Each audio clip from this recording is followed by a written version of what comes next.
let's take a look at how the relationship between the colonies and the British went from not so good to even worse. Let's start with the king. King George III is not a great monarch. He's pretty much an unqualified ruler. Also, King George III and other members of the British leadership struggled with ignorance. There is a significant lag in updates from the colonies. For information to get from the colonies to Britain, it's got to travel across the Atlantic Ocean. So as a result, there are a lot of rumors. There are a lot of misunderstandings about what's going on in the American colonies.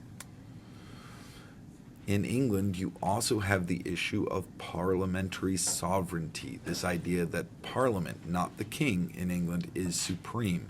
And Parliament has been threatened by the king a number of times in English history and feels a need to assert their dominance. They cannot allow anyone, the king or anyone else, to step up and challenge the sovereignty or the authority of Parliament. So let's talk about taxation.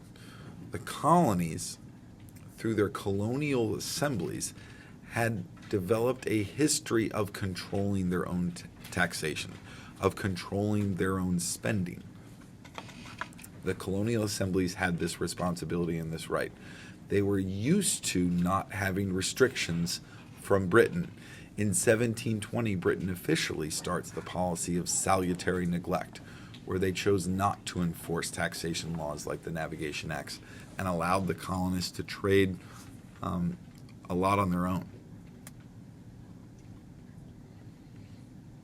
You also have the issue of what's called virtual representation, and that's the belief in Britain that Parliament represents everyone, not just those people who voted. Remember, only 20% of the adult white males in England could vote at this time.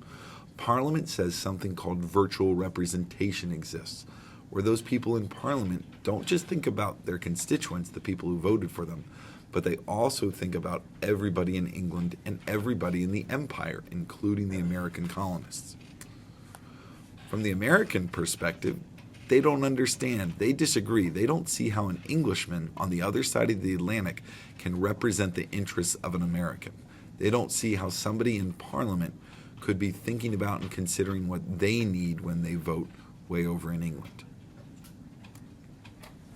So let's get into some philosophical ideas. This is John Locke.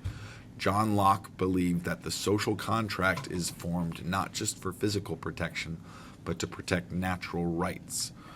Locke also believed that government requires the consent of the government, of the governed, of the people that are being governed, and that an arbitrary government, a government that is just created without the consent of the governed, is illegitimate. It has no legal standing. It is not a good government. And Locke says that rebellion against a bad government like this is okay. Locke's ideas are very popular in the American colonies. Also, Americans feel that they are more virtuous than the English. They feel like Parliament is a bunch of people trying to hatch plots and schemes against them. And anytime any sort of parliamentary corruption is exposed, this serves as proof for Americans in this belief that they are more virtuous than the English. Also, there's more emotion on this issue of independence on the American side than on the English side. American leaders are not all Enlightenment, logical thinkers. They have a lot of emotion tied up in this issue as well. You also have American newspapers and weekly journals that are being circulated and are building a national identity for the American colonists. It's adding to that shared experience of being an American colonist, not just somebody from Massachusetts, not just somebody from Virginia, not just somebody from South Carolina, but being an American colonist.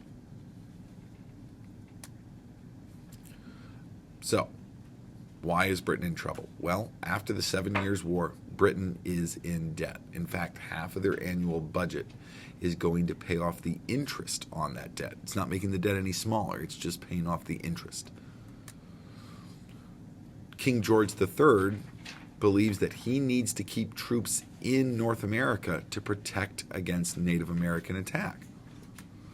And this is supported by two incidents. In 1763, right after the French and Indian War, we have what's known as Pontiac's Rebellion, where a bunch of Indian tribes were organized by a leader named Pontiac and attacked white settlements throughout the Midwest and into even western Pennsylvania.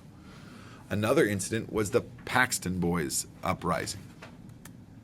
This is pictured in the lower right. This is where settlers in western Pennsylvania attacked Indians that they thought were violent, but were actually a peaceful tribe.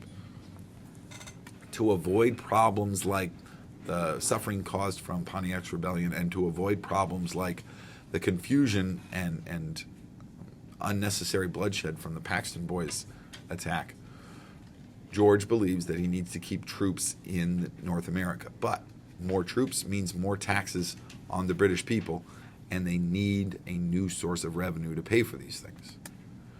In the meantime, George and Parliament are going to pass what's called the Proclamation Line of 1763. This is that dotted red line you see that runs along the Appalachian Mountains. And basically what it was a border. The colonists were told they weren't allowed to go past this line.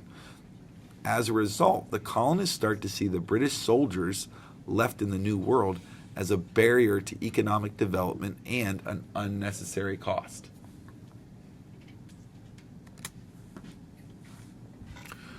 When George Grenville assumes the position as Prime Minister of Parliament, he passes what's known as the Sugar Act in 1764. This is the first act that is specifically designed to generate revenue from colonial trade. The Navigation Acts were merely to regulate colonial trade and make sure the colonists were trading with Britain. But the Sugar Act is specifically designed to make money for Britain off of colonial trade. And the Sugar Act, unlike past acts, is going to be strictly enforced. Vice Admiralty courts are created to try people for smuggling. So colonists accused of smuggling are not going to go to colonial courts. They're going to go to these British Navy courts known as Vice Admiralty courts. It's actually going to lower some taxes. This is in hopes to try to discourage bribery. This means that it's not really going to affect the general population, but it is going to anger two specific groups. It's going to anger the colonial assemblies and anger these colonial merchants. In 1765, the Stamp Act was passed, and this is a tax on all legal documents, or well, on all things on paper. So everything from legal documents to playing cards is going to require to have a stamp which says that you paid the tax. The Stamp Act is very unpopular. Down in Virginia, Patrick Henry delivers a speech to the Virginia House of Burgesses declaring that Virginians have the right to tax themselves and that the Stamp Act is illegal and unjust. Patrick Henry's speech is covered by the newspapers. It's greatly exaggerated by the newspapers. A Stamp Act Congress or meeting is called in 1765, sending delegates from many of the colonies. This is one of the first instances of the colonies working together, and they create a petition to the king, which does not say they want independence. It does not say they want to disobey the king. It's very moderate. It says no taxes without our consent. There's no talk of independence or disloyalty at this time. Just no taxes without our consent.